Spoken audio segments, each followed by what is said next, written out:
The Only Revolution, Chapter 2. What is important in meditation is the quality of the mind and the heart.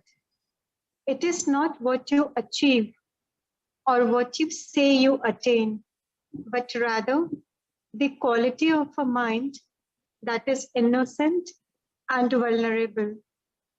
Through negation, there is the positive state. Merely to gather or to live in experience denies the purity of meditation. Meditation is not a means to an end. It is both the means and the end. The mind can never be made innocent through experience. ध्यान में मन और हृदय की गुणवत्ता का ही महत्व है। ध्यान में आप क्या हासिल करते हैं इसका महत्व नहीं है, बल्कि उस अवस्था का महत्व है जो निश्चल है, निष्कपट है, जो बिल्कुल खुला हुआ है, कोमल और किसी भी प्रकार के प्रतिरोध से खाली है।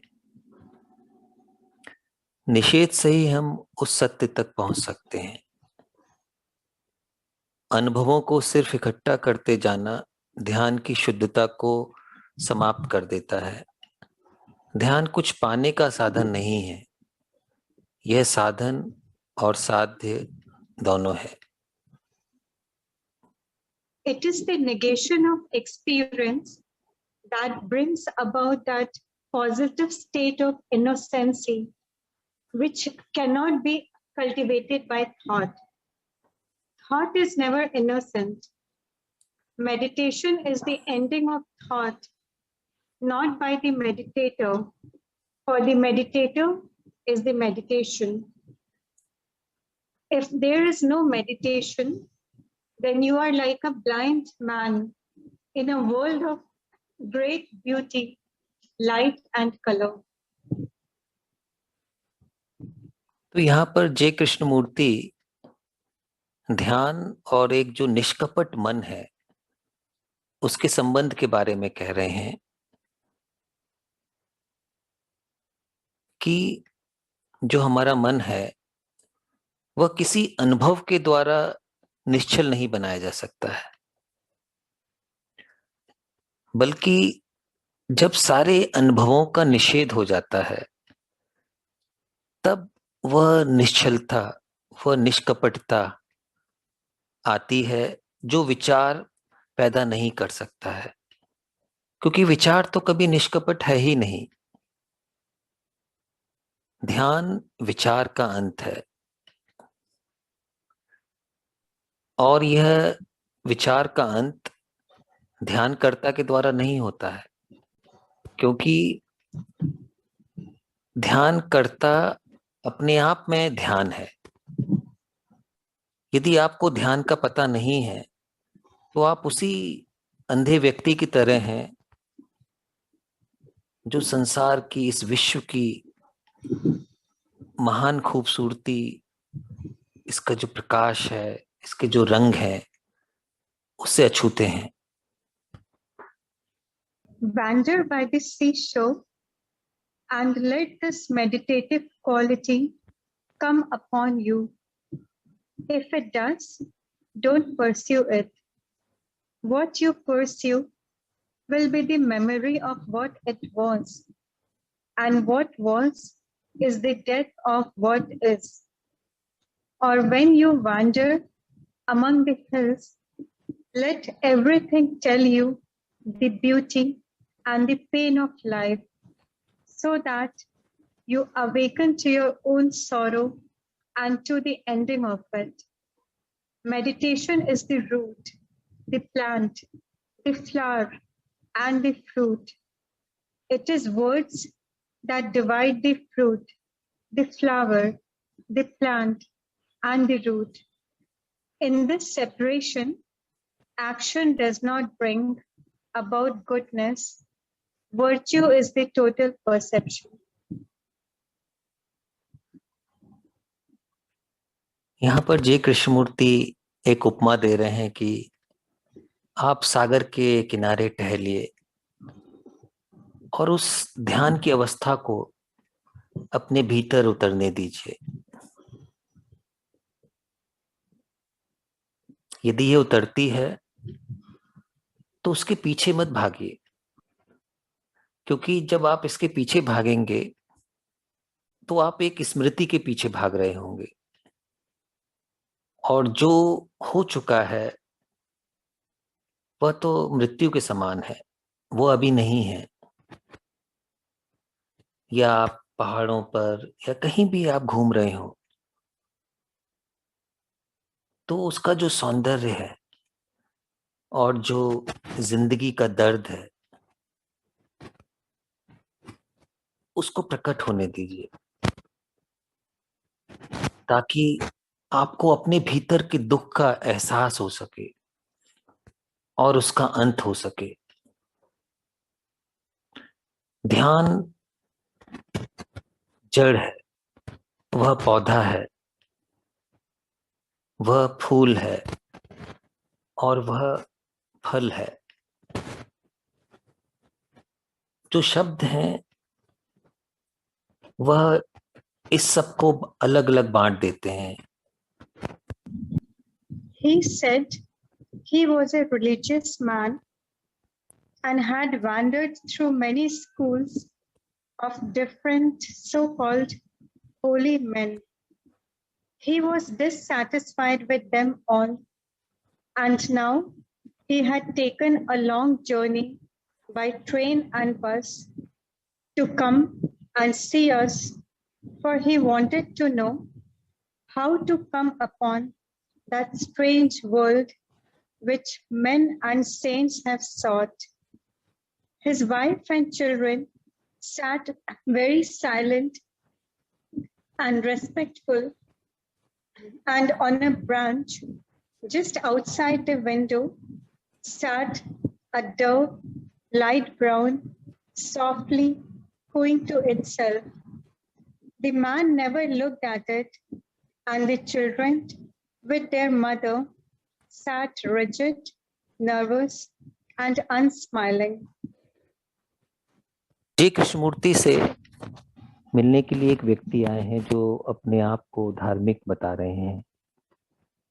उन्होंने कई सारे आश्रम और बहुत सारे जो साधु संत हैं उनसे मुलाकात की है, लेकिन वह उन सब से असंतुष्ट रहे हैं। You can't find God. There is no way to it. Man has invented many paths, many religions, many beliefs, saviors, and teachers whom he thinks will help him to find the bliss that is not passing. The misery of search is that it leads to some fancy of the mind, to some vision which the mind has projected and measured by things known. The love which he seeks is destroyed by the way of his life. You cannot have a gun in one hand and God in the other. God is only a symbol, a word that has really lost its meaning, for the churches and places of worship have destroyed it. तो यह व्यक्ति जय कृष्णमूर्ति से पूछ रहे हैं कि मैं ईश्वर की तलाश कैसे कर सकता हूं। इसके उत्तर में कृष्णमूर्ति जी कहते हैं कि आप ईश्वर को नहीं पा सकते हैं, वहां तक पहुंचने का कोई मार्ग नहीं है। हालांकि इंसान ने कई सारे मार्गों का, कई सारे धर्मों का, कई सारे विश्वासों का, मसीहाओं का, शिक्षकों का, इन सब का आविष्कार किया है, और उनको ऐसा लगता है कि इसके द्वारा उस परम आनंद को प्राप्त किया जा सकता है जिसका कभी अंत नहीं होता है। और इस खोज की जो सबसे बड़ी पीड़ा है कि यह हमें मन के जो कल्पित दुनिया है उस तरफ ले जाती है, और ये हमें उन दृश्य को भी दिखा सकती है जिसको स्वयं एक्चुअली मन ने ही पैदा किया है। तो हम इसके द्वारा, यदि हम प्रेम को भी तलाशते हैं मन के द्वारा, तो वह तलाश इस संस्कारबद्ध मन का ही प्रक्षेपण होगी।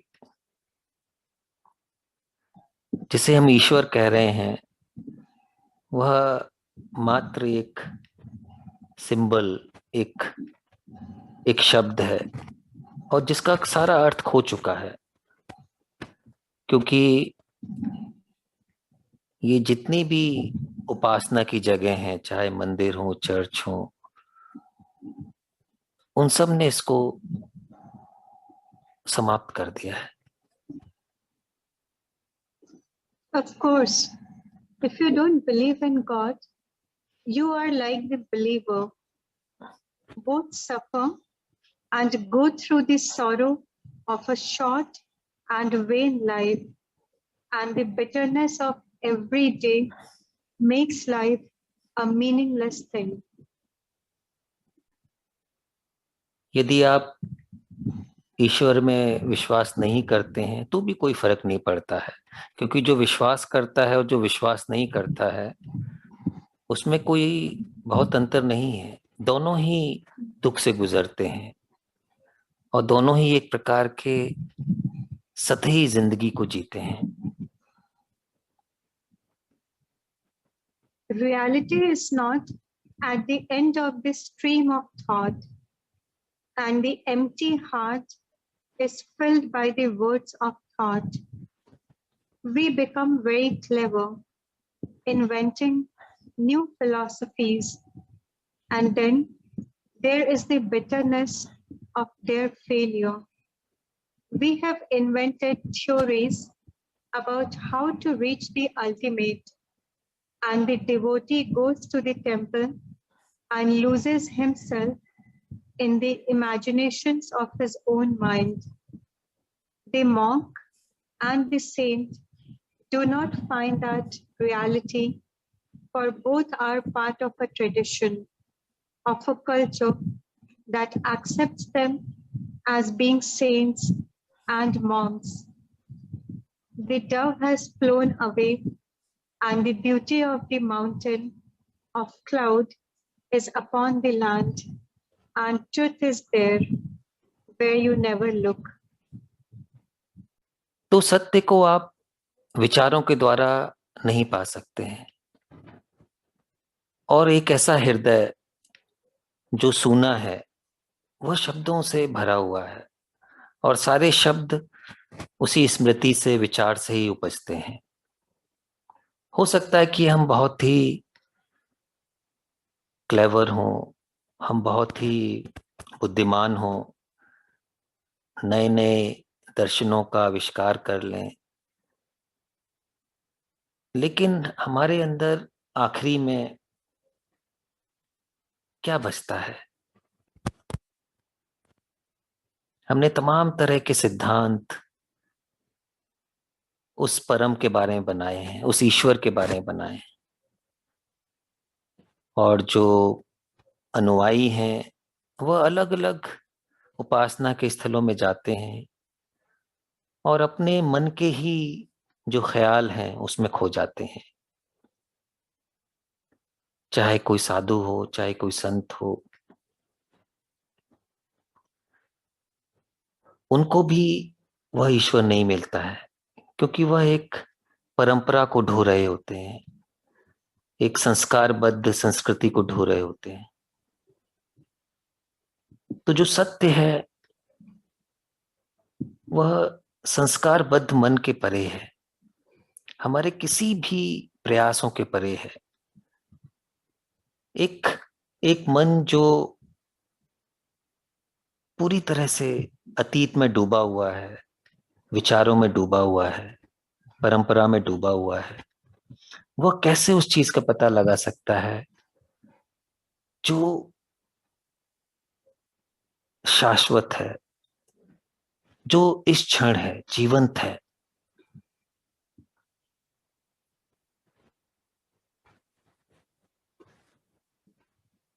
कृष्णमूर्ति एक पक्षी को देखते हुए कहते हैं कि वह पक्षी बैठा हुआ था, अब वह उड़ चला है। और जो पहाड़ों का सौंदर्य है, जो बादलों का सौंदर्य है, वो धरती पे छाया हुआ है। और सत्य वहां है जिस तरफ हम कभी नहीं देखते। ये बड़ी गहरी बात यहाँ वह कह रहे हैं कि हम सत्य को हर जगह ढूंढते रहते हैं, और हम जहां भी ढूंढते हैं वो हमारे ज्ञात का ही प्रोजेक्शन होता है, हमारी जो कंडीशनिंग है उसका ही प्रोजेक्शन होता है। और शायद सत्य वहां है जहां हम कभी देखते ही नहीं है, जहां हमारा ध्यान कभी जाता ही नहीं है।